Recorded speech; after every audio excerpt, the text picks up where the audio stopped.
Kelas sebelumnya, Assalamualaikum warahmatullahi wabarakatuh. Kami dari kelompok 10 dengan saya Yusuf Saputra dan rekan saya yaitu Zuyina Rodotul Janah. Nah, di sini saya akan membahas sedikit tentang makalah kami, yaitu tentang hakikat sastra dan jenis sastra anak. Nah, yang pertama yaitu ada hakikat sastra anak. Nah, sastra anak yaitu karya sastra yang secara khusus dapat dipahami oleh anak-anak dan berisi tentang dunia yang akrab dengan anak-anak. Nah, ini biasanya rentan usianya antara 6 sampai 13 tahun. Nah, karya ini umumnya berisi hiburan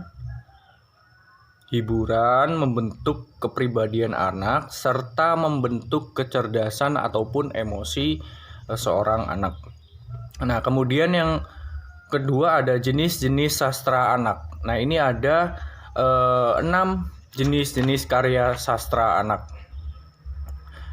Ada 6 jenis-jenis sastra anak. Nah, ini yang pertama ada realisme, kemudian ada fiksi, formula, kemudian ada fantasi, sastra tradisional, puisi, dan non-fiksi. Nah, apa sih realisme? Nah, realisme ini secara sastra dapat dipahami bahwa cerita yang dikisahkan itu mungkin saja terjadi, walau tidak harus bahwa ia benar-benar terjadi. Nah, kemudian ada fiksi formula. Nah, ini memiliki pola-pola tertentu yang membedakan dari jenis yang lain. Kemudian ada fantasi. Nah, fantasi yang dikembangkan lewat imajinasi yang lazim yang dapat diterima dan dipahami oleh pembaca.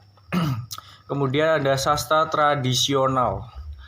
Nah, ini tidak tahu kapan mulainya dan siapa penciptanya, yang dikisahkan melalui cerita secara turun-temurun. Kemudian puisi, ada puisi naratif. Nah, puisi naratif yang di dalamnya mengandung cerita atau ceritanya dikisahkan melalui sebuah puisi. Kemudian ada non-fiksi yang terakhir. Nah, yang selanjutnya ada karakteristik sastra anak. Nah, ini ada 2 karakteristik. Yang pertama dari segi kebahasaan dan yang kedua dari segi kesastraan. Nah, dari segi kebahasaan ini ada struktur kalimat, kemudian ada pilihan kata, kemudian ada gaya bahasa ataupun majas.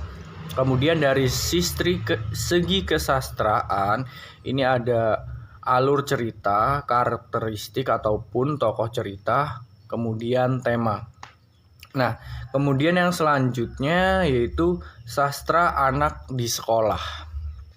Dalam upaya menumbuhkan budi pekerti siswa, pemerintah melalui Kemendikbud ini meluncurkan sebuah gerakan yang disebut dengan gerakan literasi sekolah ataupun GLS. Nah, gerakan ini bertujuan agar siswa memiliki budaya membaca dan menulis sehingga tercipta pembelajaran yang lancar ataupun hebat.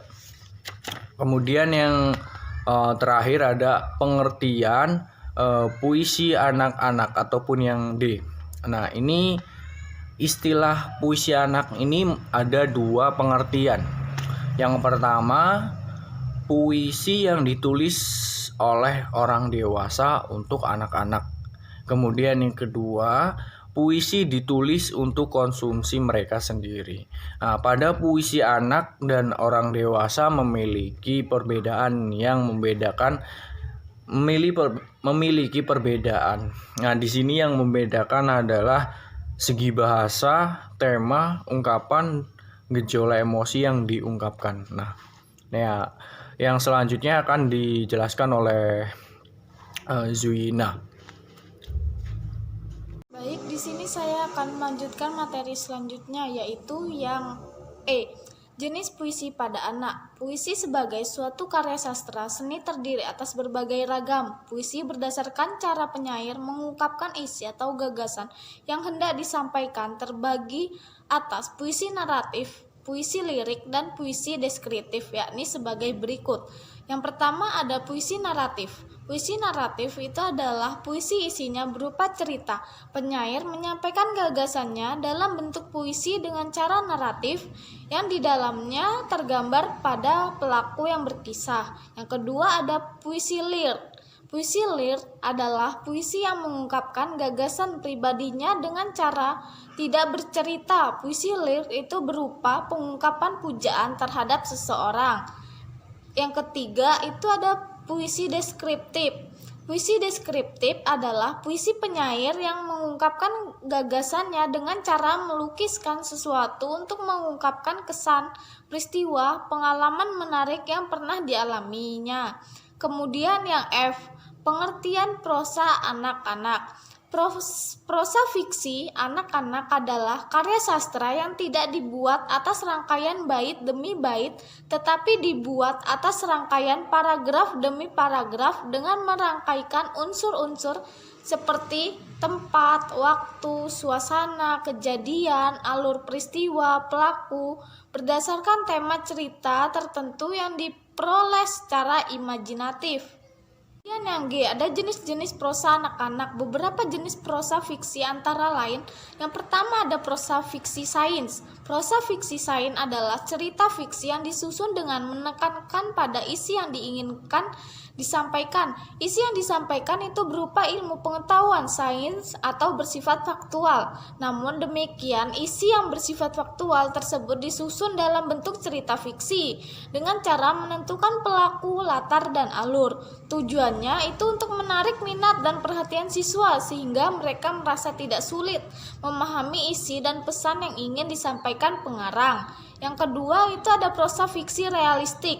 Prosa fiksi realistik adalah cerita yang disusun dengan tujuan menyampaikan sesuatu yang mengandung nilai-nilai kehidupan yang logis, baik berkaitan dengan etika, moral, religius, dan nilai-nilai lainnya. Nilai-nilai tersebut diungkapkan melalui prosedur bercerita dengan menentukan tema, latar, alur, penokohan, sudut pandang, dan amanat yang ingin disampaikan. Peristiwa demi peristiwa yang disampaikan bukan merupakan fakta atau kejadian yang sesungguhnya, melainkan peristiwa yang bersifat fiktif seolah-olah pernah terjadi. Dikatakan realistik karena isi atau tema cerita tersebut diangkat dari kehidupan sehari-hari. Ada kemungkinan hal tersebut terjadi dalam kenyataan sehari, meskipun pelaku, tempat, dan waktu kejadian berbeda. Yang ketiga itu ada prosa fiksi imajinatif. Prosa fiksi imajinatif adalah cerita yang di dalamnya itu menyajikan peristiwa yang pelaku-pelakunya hanya ada dalam dunia imajinasi pengarang, tidak ada dalam kehidupan sehari-hari. Misalnya itu ada raksasa pemakan manusia dan burung garuda raksasa. Dalam cerita Bugis diistilahkan dengan menepakan D dan kuajang. Cerita seperti ini hanya dimanfaatkan untuk kepentingan pendidikan bagi anak-anak yang suka dongeng dengan pelaku raksasa atau binatang fable, misalnya dongeng Tanah Sang Raksasa, Kancil yang cerdik, dan sebagainya. Kemudian yang keempat itu ada drama. Drama adalah karangan prosa atau puisi berupa dialog dan keterangan laku untuk pertunjukan di atas.